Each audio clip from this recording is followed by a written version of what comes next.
ஆடிப்பெருக்கு ஏன் கொண்டாடப்படுகிறது?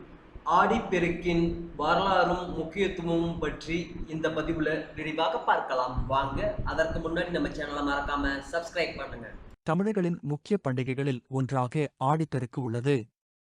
நாளை ஆடிப்பெருக்கு திருநாள் கொண்டாடப்படுகிறது. இயற்கையின் வளத்தை பெருக்குவதற்காகவே இத்திருநாள் கொண்டாடப்படுகிறது என்பதை இதன் பெயரே உணர்த்துகிறது. இயற்கையின் கொடையால் வறண்டு போயிருந்த காவிரிக்கு கனமழையால் தண்ணீர் கிடைக்கப் போகிறது. செழிப்பான விளைச்சலுக்கு தேவையான நீர் கிடைத்திட வேண்டி நீர் தேவதைகள் இத்தினத்தில் மக்களால் வழிபடப்படுகிறார்கள். ஆடிப்பெருக்கு கொண்டாட்டங்களின் முக்கியத்துவத்தையும் அதனுடன் தொடர்புடைய சடங்குகளையும் புரிந்து கொள்வது அவசியமாகும். ஆடிப்பெருக்கு என்றால் என்ன? ஆடிப்பெருக்கு என்பது ஆறுகளையும் உயிரூட்டும் சக்தியான நீரையும் வழிபடும் வகையில் கொண்டாடப்படும் ஒரு பாரம்பரிய தமிழ் திருவிழாவாகும். பெருக்கு என்ற சொல் உயர்தல் அல்லது நிறைந்து வழிதல் என்பதைக் குறிக்கிறது. இது பருவமழை காலத்தில் ஆறுகளில் நீர்மட்டம் உயர்வதைக் குறிப்பிடுகிறது. வரலாற்று ரீதியாக இந்த திருவிழா ஒரு செழிப்பான விவசாய பருவத்தின் தொடக்கத்தை குறிப்பதாக அமைந்திருந்தது. விவசாயிகள் நல்ல மழைப்பொழிவு, வளமான நிலம் மற்றும் சிறந்த விளைச்சலுக்காக வேண்டிக் கொண்டனர். அதேவேளையில் குடும்பங்கள் இயற்கையின் அருட்கொடைகளுக்கு தங்கள் நன்றியை தெரிவித்துக் கொண்டன. இன்றும் தமிழ்நாடு முழுவதும் உள்ள வீடுகள், கோயில்கள் மற்றும் ஆற்றங்கரைகளில் ஆடிப்பெருக்கு விழா மிகுந்த பக்தியுடன் கொண்டாடப்பட்டு வருகிறது. ஆடிப்பெருக்கு ஏன் கொண்டாடப்படுகிறது? ஆறுகள் வாழ்வை வளர்த்து சமூகங்களைத் தாங்கி நிற்கும் தெய்வீக சக்தியாக போற்றப்படுகின்றன. ஆடிப்பெருக்கு என்பது இந்த புனித நீருக்கு நன்றி செலுத்தி தொடர்ச்சியான செழிப்புக்காக பிரார்த்தனை செய்யும் ஒரு நாளாகும். இந்த பண்டிகை புதிய தொடக்கங்களையும் குறிக்கிறது. பல குடும்பங்கள் இந்த புனிதமான நாளை தேர்ந்தெடுத்து புதிய முயற்சிகளைத் தொடங்கவும், நகைகள் வாங்கவும், கல்விப் பயணத்தை தொடங்கவும் அல்லது வரவிருக்கும் மாதங்களுக்கான ஆசீர்வாதங்களைப் பெற சிறப்பு பூஜைகளை செய்யவும் செய்கின்றன. ஆடிப்பெருக்கின் சிறப்பு. தமிழ் நாட்காட்டியின்படி தமிழ்நாட்டில் கொண்டாடப்படும் ஒரு முக்கியமான பண்டிகை ஆடிப்பெருக்கு ஆகும். இது ஆடி மாதத்தில் நீர்நிலைகளில் நீர்மட்டம் உயர்வதைக் கொண்டாடும் விதமாக கொண்டாடப்படுகிறது. இக்காலத்தில் விவசாயிகள் விவசாயப் பணிகளை மேற்கொள்ளவும், இயற்கைக்கு, குறிப்பாக காவிரி ஆற்றுக்கு தங்கள் நன்றியைத் தெரிவிக்கிறார்கள்.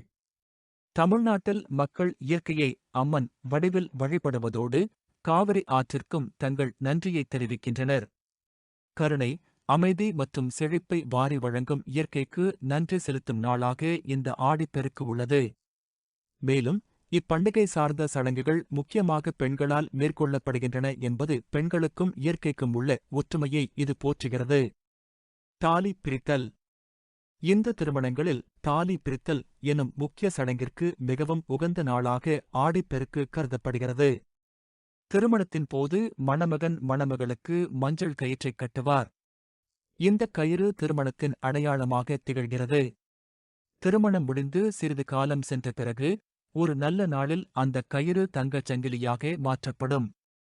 இந்நிகழ்வே தாலி பிரித்தல் என்று அழைக்கப்படுகிறது. இத்தகைய மங்கலமான சடங்கைச் செய்வதற்கு ஆடிப்பெருக்கு மிகச்சிறந்த நாளாகும். இந்த நன்னாளில் புதுமணத் தம்பதிகள் இச்சடங்கை ஆலயத்திலோ அல்லது தங்கள் வீட்டிலோ மேற்கொள்ளுமாறு அறிவுறுத்தப்படுகிறார்கள். திருமண சடங்குகள். ஆடிப்பெருக்கு விழாவின் போது திருமணமாகாத பெண்கள் அவர்களின் நெருங்கிய வட்டாரத்தில் உள்ள திருமணமான பெண்களுடன் இணைந்து வழிபாடுகளையும் பூஜைகளையும் மேற்கொள்கின்றனர். இச்சடங்கின் ஒரு பகுதியாக அரிசி மற்றும் வெல்லத்தால் செய்யப்பட்ட இனிப்பு, பனை ஓலையாலான காதணிகள் மற்றும் கருப்பு மணிகள் ஆகியவற்றை அர்ப்பணித்து வழிபடும் திருமணமாகாத பெண்களுக்கு விரும்பிய குணநலன்கள் கொண்ட மணமகன் அமையும் என்பது நம்பிக்கை. அதேவேளையில் திருமணமான ஆண்கள் தங்கள் மாமனார் வீட்டிற்கு அழைக்கப்பட்டு அவர்களுக்கு புதிய ஆடைகள் வழங்கப்பட்டு விருந்து வைக்கப்படுகின்றன. திருமணமான பெண்கள் ஆடிப்பெருக்குக்கு முன்னதாகவே தங்கள் பெற்றோர் வீட்டிற்குச் சென்று அங்கு ஒரு மாதம் தங்குவார்கள். ஆடிப்பெருக்கு முடிந்த மறுநாள் அவர்கள் தங்கள் கணவருடன் திரும்பி வருவார்கள். இந்த நாளில் பொதுவாக பெண்கள் பல வகையான சாத வகைகளை தயாரித்து அவற்றை காவிரி ஆற்றுக்கு அர்ப்பணிப்பார்கள்.